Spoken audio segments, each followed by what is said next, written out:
in Lagos and Nigeria generally. Now, some have described it as a bit of a crisis where people can't find the homes that they want, or perhaps they just cannot afford to get those homes.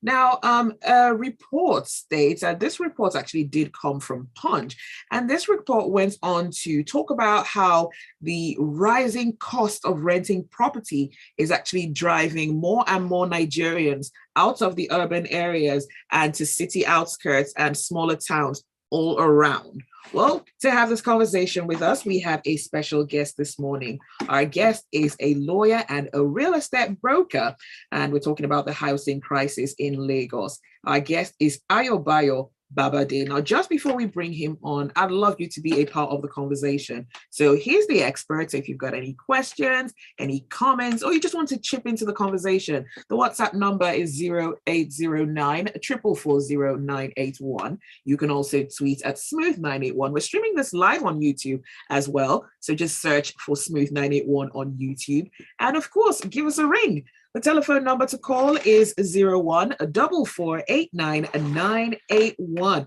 Good morning, Ayobayo, and welcome to Lagos Talks on Smooth 98.1. Thank you very much for having me. Good morning as well. Awesome. Pleasure to have you.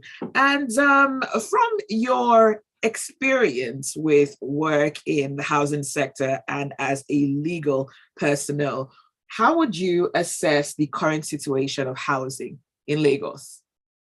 Yeah, so right now, to say the least, is a very, very interesting situation because there are a number of issues there. The housing deficit in Lagos keeps increasing because, like you read, stated in their other report that says that about 5,000 people come into Lagos every day without intention of living. And so even though there's a current crisis, it's a continuous issue of more people coming in. And the three basic needs of man is food, clothing, and shelter. Everyone is a place to stay. Everyone is a place to sleep. And so it's a problem that has been, that is, and if nothing urgent is done, would continue to be. And so it's just a problem that we have to tackle from all sectors and all angles that we can.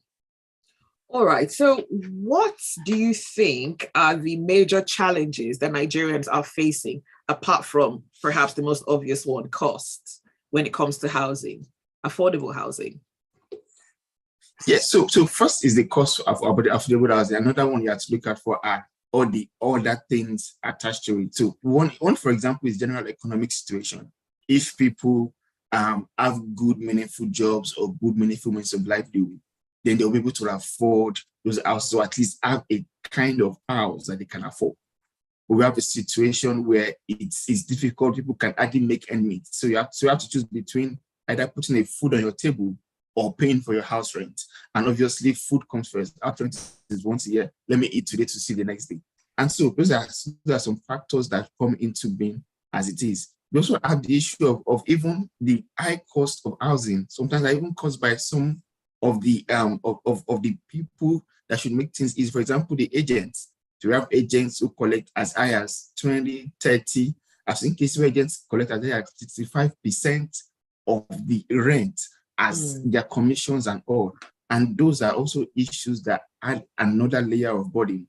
So someone has to think of paying for the rent of the house itself.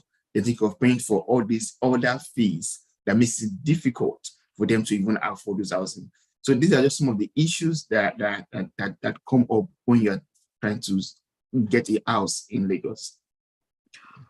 All right. Some people have reported finding a place that they like, paid the money, done a lot of refurbishments, and then perhaps a few months later, they get a letter from the landlord or the letting agency saying, look, we want our property back. Some people have paid for money and not even been able to get access into the home. Some people have been swindled in simple terms. Yeah. What are the rights of someone who is renting, perhaps, or looking to rent, a tenant, and what government policies are there that can actually protect them? Yes, so there are a good number of rights that tenants have. The first right is what we call the right to quiet enjoyment of the house. So once you pay for your rent for 1 year, no one has a right to disturb you in that property for that period of time. So you are to live peacefully and quietly for that period of 1 year. So that's one of the basic rights you have as a tenant. The some other accidental rights you have, for example, is what we call the right to receiving a receipt for your payment of rent. So in Lagos, it's a tenancy law says that every time you pay your rent, you should be given a receipt that would state, it doesn't have to be anything elaborate. It can just be a plain sheet of paper that states the name of the landlord, the name of the tenant, the period you paid for, and the amount you paid. So that there are little issues as to what you paid for, what did you not pay for, and all that. So you have a right to a receipt of payment whenever you pay your rent. That's one of the basic rights. Also, after your period of tenancy has expired, you have a right to adequate notice to quit. Your notice to quit is determined by two things. One is the kind of tenancy that you have. And secondly, you can also determine it by the period in which you pay your rent. So for example, if you pay your rent every 6 months, then that's an half-yearly tenancy you have. You pay your rent every month, that's a monthly tenancy. But you can have a tenancy agreement that has a clause in law called a tenancy for a fixed term. What that means is that the beginning and the end of that tenancy is fixed between the party, and that tenancy for a fixed term is that term of tenancy. So once your tenancy expires, when you have a tenancy for a fixed term and it expires, then at the end of that tenancy, you are to leave. So those are just some of the types of tenancies that we have, and that will determine how you are going to leave. So if you're a yearly tenant, for example, you need 6 months notice to leave. If you pay your rent every 6 months, you need a 6 months notice to leave. If you pay your rent every 3 months, you need a 3 months notice. If you pay every month, you need 1 month notice to quit. Then after you notice to quit, if you do not leave, your landlord will give you what we call a 7 days notice of owner's intention to recover possession. And after that 7-day period, if you still do not leave, then it can approach the court or any of the alternative regulations that we have. But those are what the law states. Though we know in practice, there are times where you hear that landlord goes there, removes the door. I was going to come to this because, you stated that if you pay a month yearly or every 6 months, and what is the rule of the law, the policy around the duration of payment or tenancy? Because sometimes some landlords will insist that you have to pay for 2 years. Yeah. So actually, in Lagos, that is expressly illegal. So in Lagos now, for a residential property, you cannot collect rent in excess of 1 year. In fact, Lagos is trying to introduce a policy to even make rent be paid monthly, even though we're looking at to enforce that. And also in Lagos, 2 years rent is expressly illegal. So the highest you can get is just 1 year. However, because there are a bit of what we call some loopholes in the law, which people rely on, which is that the law says you can equally have what we call a fixed term tenancy. So as such, if you have a tenancy for 24 months, then you consider as a fixed term tenancy and not like I know you're not collecting 2 years so there are ways that people use words around it. But what the law says is that you cannot collect rent for more than 12 months. But the reality, like we often see, is that yes, the laws are there, but more often than not, there's a lot of pressure. There's a lot of the demand is so much, the supply is so little. And so most people are forced to say, instead of me insisting on my rights and I don't have a place to stay, let me just succumb to this pressure, and then let me just pay this amount and move into the property so that I can have somewhere to sleep. So those are the issues we have in reality, because there are times when we've been in transactions and we say, no, we cannot allow our clients to pay this excess fees. The next thing, the property is gone. Somebody else comes and pays those fees, and the tenant is like, I need somewhere to stay. I can't keep on insisting on this is what the law says. And then I can go ahead and take and do what they can so that they can have a place. So those are the realities on ground. Yes, the laws are there, but in reality, the pressure of having a place to stay pushes people to say, yes, we know the law says this, yes, I know I have these rights, but I need to have a place to stay. The other issue that you have is also enforcement. Yes, I know this are my rights. I've paid this money, I'm moving. Do I now take my landlord to court? If you take your landlord to court, will you have a place to stay after you finish the court case? So these are practical issues that tenants are faced with in reality. I want to talk about the government's role in this now. What is the role of the government in ensuring that citizens have housing, and not just any form of housing, but comfortable and affordable housing for themselves and their families? Yeah, so there are a number of things that the government has done and government is doing and what the government can do. So far, the government has done quite a number of things. Like Lagos, for example, we are seeing that one, there's tenancy law to protect the tenants. And it has to ensure that things that in the past, they've tried what we call fixing of rents to have rent control so that in this area, rent cannot be more than this. In another area, rent cannot be more than this amount. However, there's a lot of issues around that because the other factors of production are not in the hand of the government. So the cost of cement, the cost of doors, cost of all these things, the government has no control, so they cannot fix the cost of rent.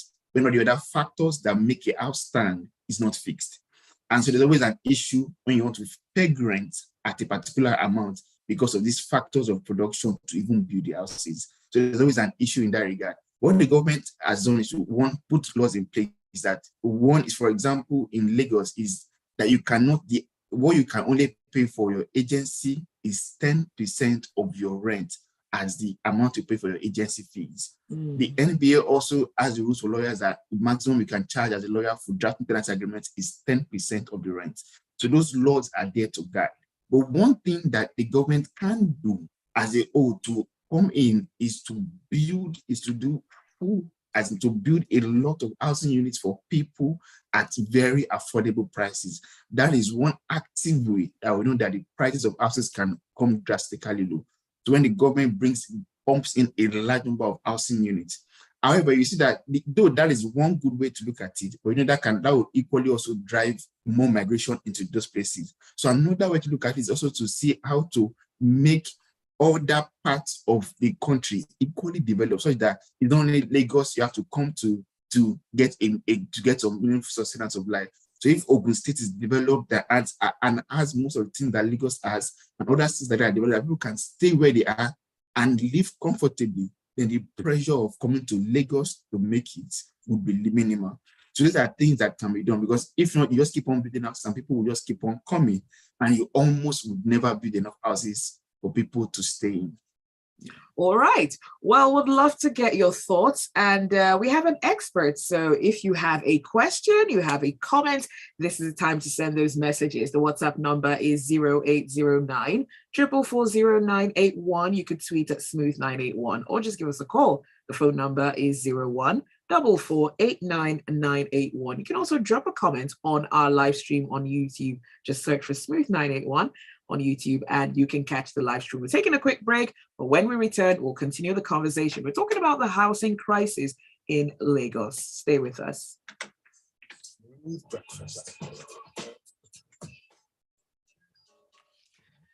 Okay, we'll be back on in about 2 minutes. Okay.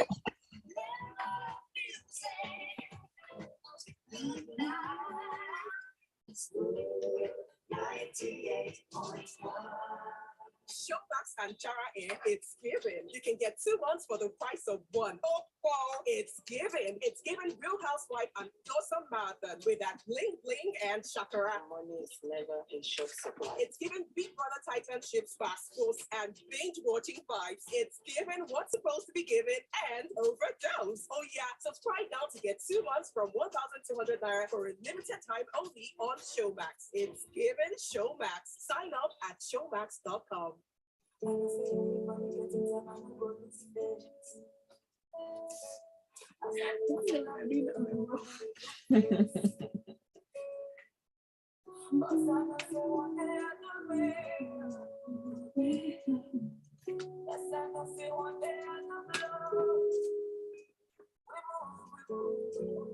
People always hate their landlords. Does anybody like their landlord? I was going to ask Ayo, does anyone like their landlord, or do people generally always hate their landlords? Most people do hate their landlord, but there are people who really love their landlord. There's some very nice landlords that people have that take good care of them and all that. Oh. I know, for example, people that serve in that state where the landlord cooks for the coppers in his house and like, wow. Wow. So we have some few good landlords. and also tenants too can be very interesting. So it's both ways. And we have some tenants that are very good, and then it's like, wow, this is a good tenant, takes good care of the house, doesn't cause trouble, pays rent on time, and everyone is good. Wow. Because most people just, oh my landlord, he increased the rent, blah, blah, blah. Okay, we'll be on in about 20 seconds. No problem. 98.1 Studios presents Curious Minds as we explore the wonder world of today's kids. I want to be an astronaut, designer, fortune teller, and entrepreneur. Hear what they hear, see what they see, and know what they know. Something like Jimmy. Curious Minds every Saturday from 8:40 a.m. That's all, folks. You're listening to Lagos Talks on Smooth 98.1. It's Zibby here, and we're talking about housing crisis in Lagos. My special guest is Ayobayo Babade. He is a lawyer and a real estate broker. And yes, he's the expert. So if you've got any questions at all about a situation that you're facing, either as a tenant, as a landlord, as a developer, well, this is the time to give us a ring. The number is 0144899981. You can also tweet at Smooth981 or send us a message via WhatsApp. The number is 0809 4440981. I've got a message coming through, and I'm just going to read this one out to you. It says, okay, it's from Mary from Alakbere. And Mary says, the 10% agency fee exists only in theory. The reality is quite different. Agents charge as much as 20 to 30% in some situations. How can one enforce a 10% agency fee in Lagos, given that the property would not be yours if you try to negotiate? The phone lines are buzzing, so let's go on to the phone lines. Good morning. Hi. This is Muima calling you. All right. I have a little bit of an issue that I think I need you to help me look into. Okay, Muiwa. All right, go ahead, please. I have a couple of tenants in a house. They paid. The payment have expired since mid last year, early last year, and I went there, gave them a quick notice. Someone waded in, a chief in the environment waded in. We allowed them to stay, gave them October. Now October is gone, November is gone, December is gone. Now I heard him talking this morning about this 7-day quick notice, and I'm thinking of writing a letter and sending it to them because I want them out by next week Saturday, because we're doing a lot of renovation in the place because they've actually wrecked the house way beyond what it is. So all I need is that, can I go ahead and do that? I hope there won't be a comeback at me for doing that. All right, thank you for calling. Ayo, can you respond, please? Yes. So first is as a landlord. Also, I think many people speak like I was speaking to off air, is that many people blame the landlord as being the person who is wicked and don't like the landlord. However, there are also tenants who we've seen that are equally interesting. So first is that the landlord, you have a right to receive rent, because the reward for your labor of building a house and putting someone in there is to receive rent. And so you have a right to receive rent. If the tenant hasn't paid, you have a right to serve them a notice to quit, and then give them 6 months notice to quit. And then after that, you give them the 7 days notice of owner's intention to recover possession. If the tenant still does not leave, what the law says is then you have to take the tenant to a court or a place of competent jurisdiction. In Lagos, for example, we have somewhere called the CMC, the Citizens Mediation Center, where you can write a petition against those tenants, and then they can wade into it. They will sign an MOU as when they would leave. And if they don't leave on that day, then they can write to the court to enforce that.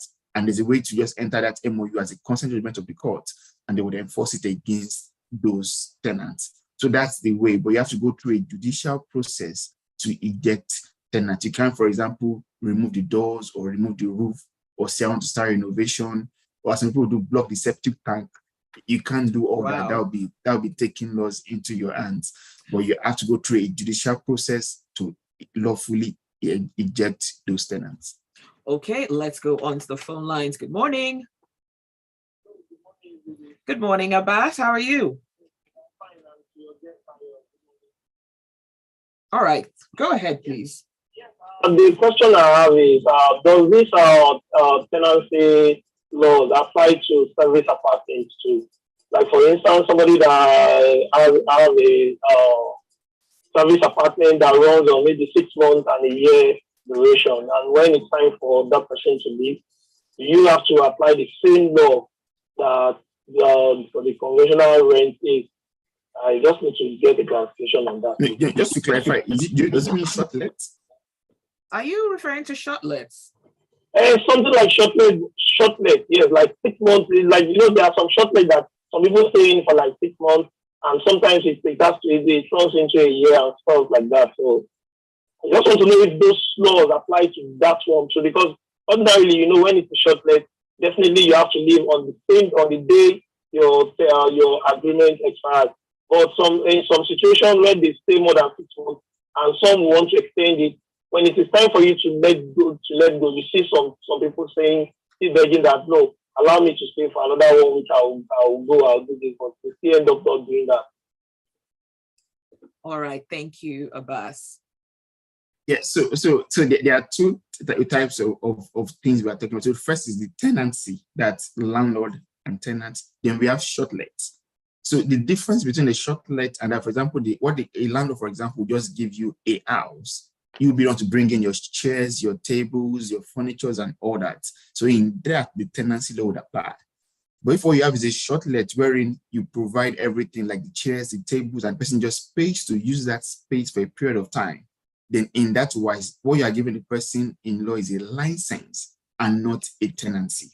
So as such, the same rules that apply to hotels, where the person comes in and lodges and stays for a period of time, applies to those apartments if you are providing all the amenities there. And so once the person's period expires, and the person can be pretty much the same way. If you overstay your time in an hotel, they can call the police or whatever to eject you. You can do that to a short let if you're not providing the chairs, the tables, the utensils, and the person is just using it for that time period. So you can just have your objection then without having to go to the court and all that. Okay. But if it's a tenancy, then you have to go to the court and all that. Yeah. Okay, the WhatsApp number is 0809 4440981. The phone number is 01 4489981. Good morning. Good morning. Good morning. Name and location, please. My name is JB. I'm calling from Songboard. All right, JB, go ahead. Yes, the lawyer, I have a few things to add to what the lawyer said. Number one is that all those stipulations about 6 months notice, about 10% going to agent, 10% going to lawyer, all of them, according to the tenancy law of Lagos State, are subject to the agreement between the parties. That is, the parties can, in the agreement for the tenancy, change all of those things stipulated in the law. Now, as a lawyer, one of the things that I do, and as a precursor to that, let me say that the laws of Nigeria, the way they protect tenants, is what is causing the housing deficiency in Nigeria. Because look at the gentleman that spoke now. He has given people notice to quit.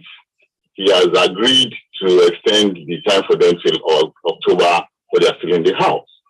So imagine him somebody asking him to advise on he wants to build a property for renting. What do you think his answer will be? Don't try it.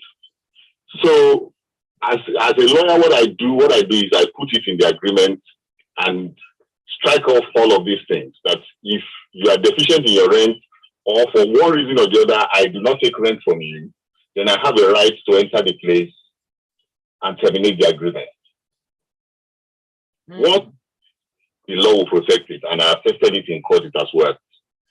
So generally, I believe the government should hands off as much as possible this issue of tenancy, because everybody talks about protecting the tenant, but nobody talks about protecting the landlord. And that is what I believe causes the housing deficiency, especially in Lagos. Look, if you owe your landlord rent for 1 day, you are out on the street. All right, thank you so much for calling and sharing your thoughts. Just like the previous caller said, is it legal for these extra bits and pieces added to a contract to override the government's laws and policies? Yes. So like my colleague said, so for the notices, like I said, for the notices, the laws are there that subject to the agreement between the parties. So parties can agree. That's why I said that what will determine what will happen is one, the tenancy agreement, and two, how you pay. So if your tenancy agreement expressly states certain things, then that tenancy agreement between the two of you would be upheld. However, there's some, like, for example, for fees are a bit statutory. So, for example, for the tenancy or the agency fees, the Lascera law has a peg as to of 10% for agency fees, and then the MBA is operational as the 10% for the legal agreement fees. So those are agreed fixed. But when it comes to like the notice, period of notice, of some tenancy agreements be like 1 month notice and all that. So once your tenancy agreement expressly states something, then that is binding on both parties. But however, before you sign your tenancy agreement, read it, understand it, and then discuss with the landlord as to places that you need to iron out. And if both of you agree to those terms, then those terms are binding on both the landlord and the tenant. All right, let's go on to the phone lines once again. Good morning. Good morning. Good morning, Saji. All right, go ahead, please. The last caller, in actual fact, nailed it on the head. The law only talk about the tenancy. They forget to talk about the landlord, because these people go through stress putting up a structure, and automatically you tend to discourage them from bringing in. They should be able to have an agreement with the tenant. You can imagine people coming into his premises, the way they utilize that place, and after paying certain amount, they will refuse to pay again. All they will tell you is go to court, let's settle, and whereby they are living in that premises, in that person's private building for free. They latch on always to the law that the government should bring up, promulgate laws that also protect the landlord. These are the things, particularly in this Lagos, we have certain people that will come into your house, into your building, after a certain period, they will refuse to pay.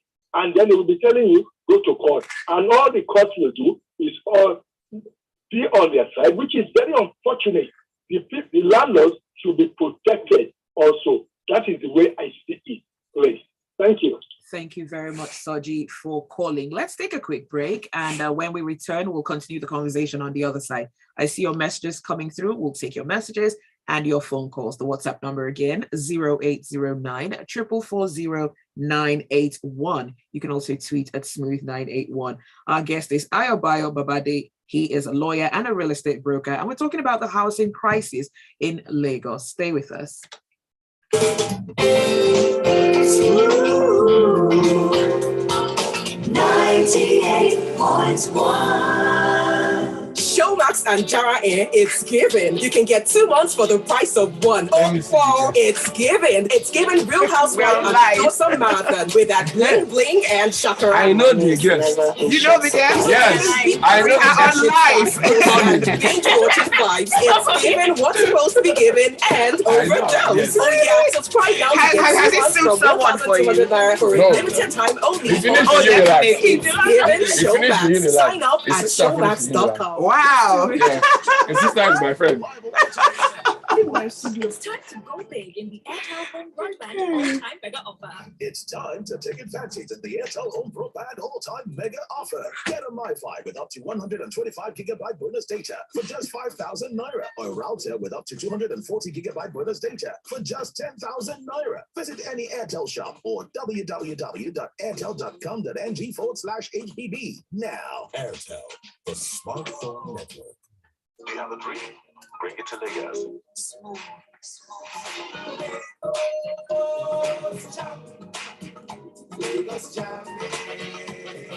Lagos, my Lagos, never changing in terms of people, never changing in terms of the traffic. Even though the buildings have changed, even though things have changed from the old to the new, a city that never sleeps. a city that has it all in one. Lagos, the heartbeat of Africa. What's your dream? Bring it to Lagos. Chances are you may actualize your dream. My name is Shego Arinte. My Lagos.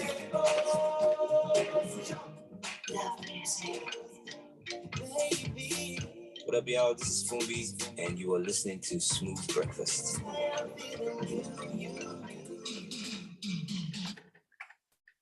You're listening to Lagos Talks on Smooth 98.1. Now, as the economy continues to bite harder for most Nigerians, over 30%, which is about 62 million, are now facing serious housing challenges.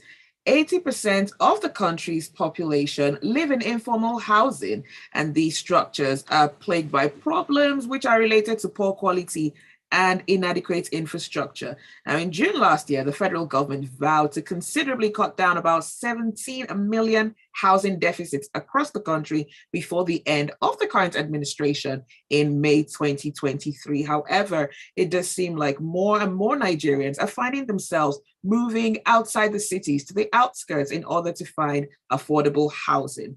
Now, those have been the lucky ones. For some others, they haven't been so lucky. We're speaking about the housing crisis in Lagos. Our guest is Ayobayo Babade. He's a lawyer and a real estate broker. If you've got a question or you've got a comment, please send them to us via WhatsApp 0809 444 0981. Please do not call the WhatsApp number. I can't take any calls on WhatsApp. If you want to give us a call, the only phone number you can call directly on your mobile is 0144 89981. Good morning. Good morning. Hi, what's your name and location, please? All right, Yummy. Go ahead, please. Actually, I'm also a property consultant.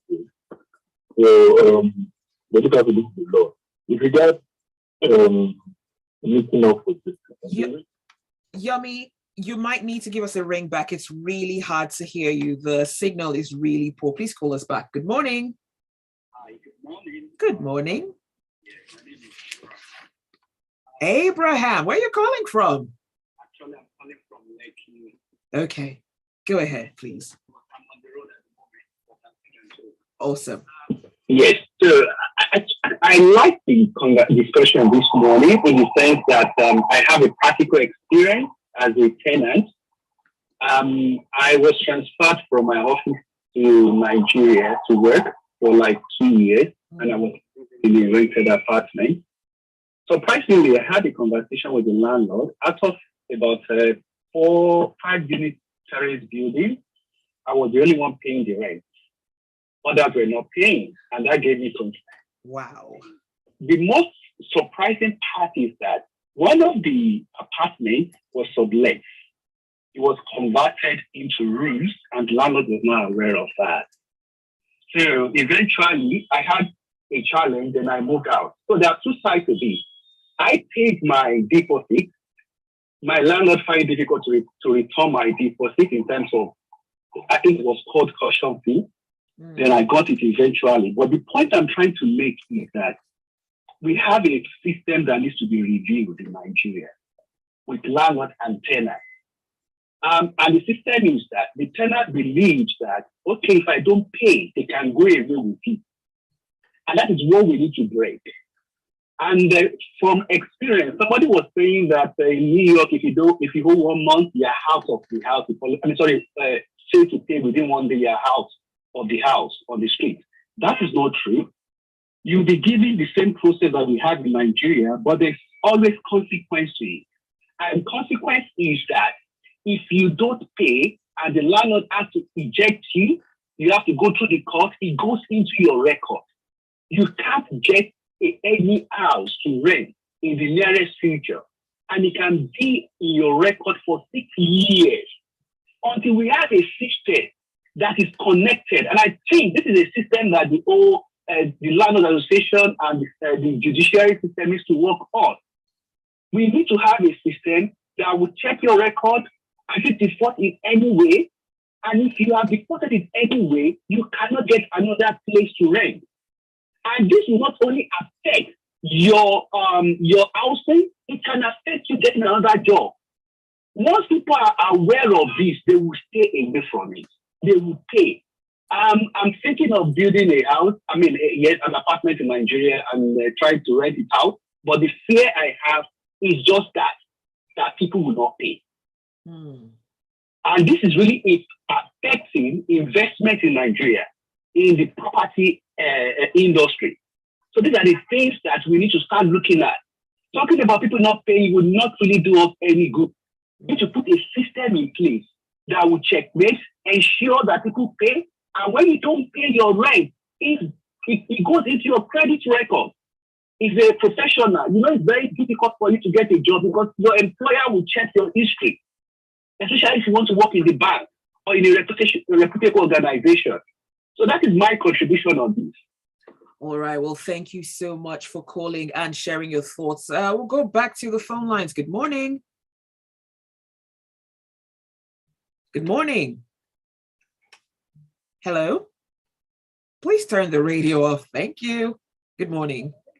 I'm calling from Oba. So I just got an apartment recently. And the agent says beyond paying the 20% agency fee, I have to pay 10% stamp duties. And before I got this apartment, the first one I couldn't get because they said I'm not Yoruba. So 3 issues: stamp duty, 10%, and agency 20%, and then I couldn't get the first apartment because I'm not Yoruba. So how do we handle these issues? Do I have to pay 10% stamp duty? Thank you. All right. Thank you for calling. And this is something I was going to raise: discrimination in the housing sector. Just like our last caller stated, sometimes people are refused from renting properties because of their gender, because of their religion, because of where they come from, just like he's just stated. How do we get around that? Yes, so quite a number of people have raised a number of issues that I'll just try and touch on a little by little before we answer that question. So first is prior to now, one of the reasons why the tenancy law seems to be tilted towards the tenants and the landlord is a bit of an overcorrection of what was happening before. Prior to that, there was a situation whereby landlords were throwing tenants out, like when you come back from work, your goods are outside in the sun, and things like that was very rampant. And so to curb that, the legislators brought up the tenancy laws to protect the tenants from that. But like you have noted now, a lot of tenants are taking advantage of that to the detriment of the landlord, and it's even hurting the entire housing market as a whole. And so many landlords will say prefer to put their house up for short lets than for long-term tenancy, because they know that they can get their money every month as opposed to long-term tenancy that the tenants may never pay. So an overcorrection of the earlier issue is what is raising this issue. But like I always say, where there are problems, there are opportunities. And the last, one of the callers was talking about having a database, which is something that somebody can latch on, who is listening, can say, okay, why don't I just do an app or a solution where you report your tenant? So all landlords, if you have a tenant that is troublesome, report the tenant. I could have made money off this, but it's okay. Report the tenant there, and then after landlords will happily gladly use the service. And so if you are a landlord to get a tenant, check if the tenant is reported here, and then you can just obviously get a lawyer to take your start protecting issues that may occur. And then you have that system where people can easily just go there, report their tenants, or potential landlords can search the tenant to see if this tenant is credible to be taken to rent your apartment for. And others. So those are things that I see as opportunities that are coming up in this. But there are issues that people face. Someone will say, oh, don't rent my house to Igbos, or don't rent my house to single mothers, or don't rent my house to an unmarried lady, and all those things. We've said it over and over again that that is wrong. The Constitution even says that you should not discriminate on any basis whatsoever. So that's a constitutional issue, and that is wrong. A lot of times we also advise realtors and agents to equally try to educate the property owners about this. Some of them have those notions based on also their own experiences in the past, and say that it's not a matter of no tribe is good, no tribe is bad. It's people who are either good or bad. So you can have a Yoruba who is a terrible tenant, and you can have an Igbo that is a good tenant. So no tribe is good or bad. Just for you to screen every tenant that comes, and on your basis, you can have a generation to say yes or no to every tenant, and don't use the basis of either gender, race, age status, marital status, and all that as a yardstick to deny anyone else. But everybody, irrespective of what they have passed through in life, have a right to live somewhere. And so it's only if there's a cogent reason not to give the house to that particular individual that's when it can. But on blanket basis of tribe or marital status and all that is something that we try and sensitize people on the need for that. People who say that will most likely have an experience, but we can make them understand that that person did that because of who he is, not because of the tribe the person came from. And so, or perhaps they have other forms of bias. Just yeah, so it happens. Like, for example, we had a case like that where the landlord was like, "Oh, that the last Igbo person they used his house terribly," and I was like, "Oh, it's that person that has the issue and not the tribe." And so when we got a new person, we're like, this person, we've done our background check. This person is a credible person. We spoke to his previous landlord. He said it was good, and you can give your house to this particular person. Is the person was a former tenant that was a bad tenant and not the tribe. So that's one thing that agents and realtors can advise property owners. You have those stereotypes of, oh, this race or this gender or this tribe is bad and all that. Just advise them appropriately, and you'll be able to move on. Let's go on to the phone lines. Good morning. Hi, good morning. Good morning. All right, Ricky, talk to us. Okay, so very interesting conversation, as I think I like the other person on the studio. I think his name I joined a bit late, but his last contribution, I think, very, very apt. I think we have a social failure as well as a legal failure. Why do people discriminate?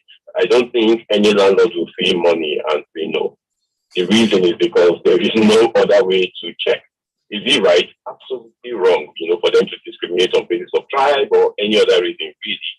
But the landlord has to find a way to gauge, let me use that word. So they gauge, now these days you get landlords asking, can I see your contract of employment? Can I get a reference letter from your work?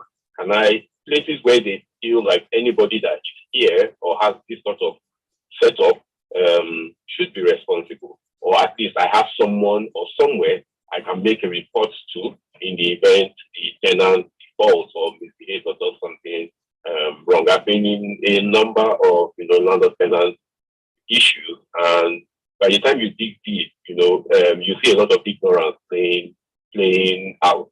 So when I say legal, that's when you talk about the legal failure. So some tenants believe that, oh, I'm due a 6 month notice from the landlord, and during that 6 months, I don't get to pay. So many of them want to squeeze out that supposed 6 months from the landlord where they won't pay and enjoy payout. It's a very weird concept, but that's how people generally in the country see it. So what you now see here is two opposing sides that need each other, but want to exploit each other. And that's just a recipe for, complete chaos. So credit history, fantastic. But I think most importantly, a swift judicial system. So even if you have a tenant that is holding your house over for, let's say, even a single month, you say, let me go to court and blah, blah, blah. By the time you file an action, all of these, you end up spending maybe 3 months in court, 4 months in court. And sometimes I can assure you, some wicked tenants, they will just move out maybe close to when, or even before a judgment is given. If they see that it's not working out for them, they just move out of the house, lock your place, abandon the property. My mom had something like that almost a year, before we were able to now get that place open formally. So it's ridiculous, if we are unable to protect either the landlord or the tenant, you will continue to have this sort of chaos. I think the more developed part of, for example, Lagos, where you have estates that have the management, they have a bit more power, which I've seen, in action. For example, estates that provide their own electricity, they can decide to say, if you are not a paying tenant, you cannot buy power. So they won't chase you out of your house. You have the right, nobody is disturbing your quiet possession and all of that, but you can't buy power. So it helps to correct bad behavior. But it's unfortunate that you have to now be finding ways to protect, their property. So I just see that failure of social failure and judicial failure that needs to be.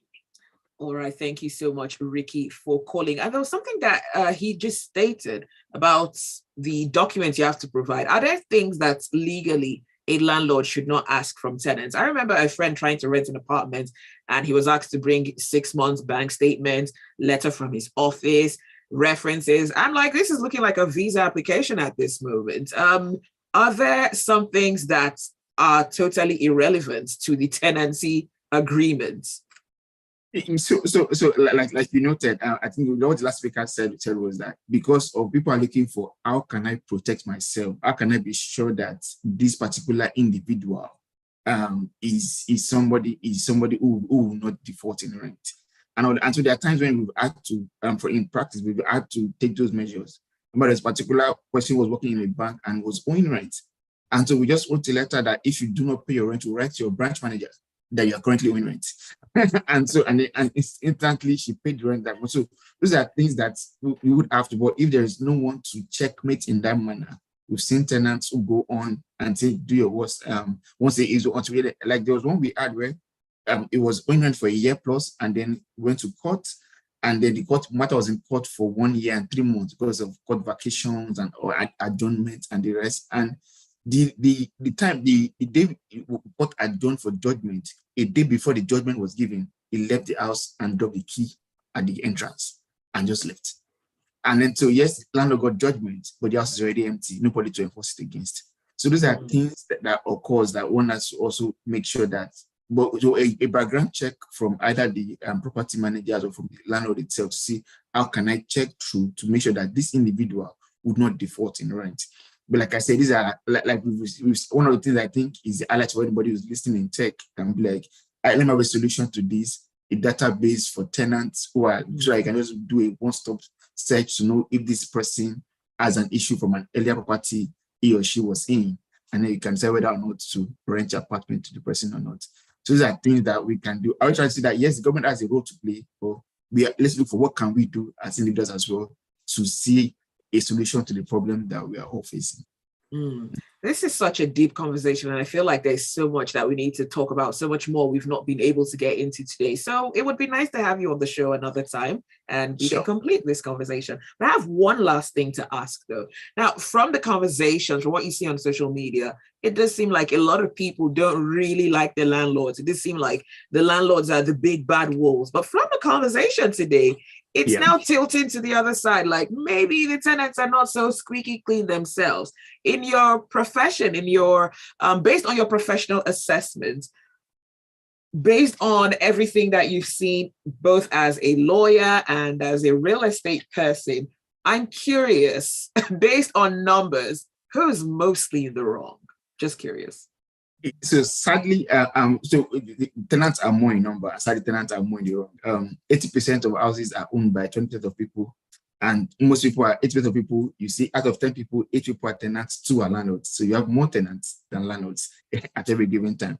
And so you would see that many tenants now are more in the wrong.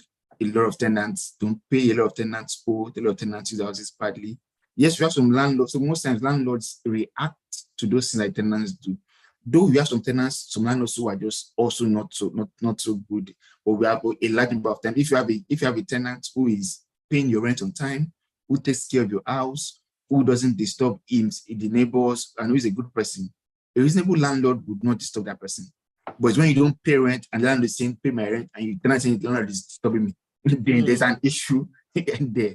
But if you are a good tenant, most likely your landlord would not disturb you. Yeah, but there's a few things to just note as well. I realize that many people who probably will listen may be on the edge of the landlords. One is that there's some rights that you have as a landlord. First is your right to receive rent. You also have a right to inspect the property at every. You can give enough notice. We have a right to inspect to make sure the property is used well. You have a right to lawfully eject a tenant. So a tenant is in your property and he's not paying rent. You have a right to lawfully eject. You also have a right to review your rent.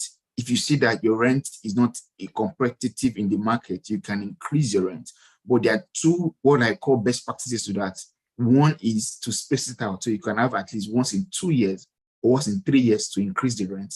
And secondly is to give enough notice before the subsequent trend to increase, most times 6 months. So if you intend to increase the next year rent, give the tenant at least 6 months notice so that I can plan to either stay or begin to look for another accommodation to go. Not that a month to his tenancy and you say, well, I want to increase the rent. Those are ultimate things that we see that causes issues in practice. So these are some rights that you have as a landlord. You can increase the rents, you can inspect, or give tenant enough notice that, okay, in next 2 weeks, I'm coming to inspect the house. I'll look into it to be sure that it's being used well. So that if there are corrections I need to make, I can make those corrections as it is. Some things to note, just general rules. So for example, if there are things or defects within the house, that's the tenant's duty. So a tap is broken in the bathroom, tenant to fix it.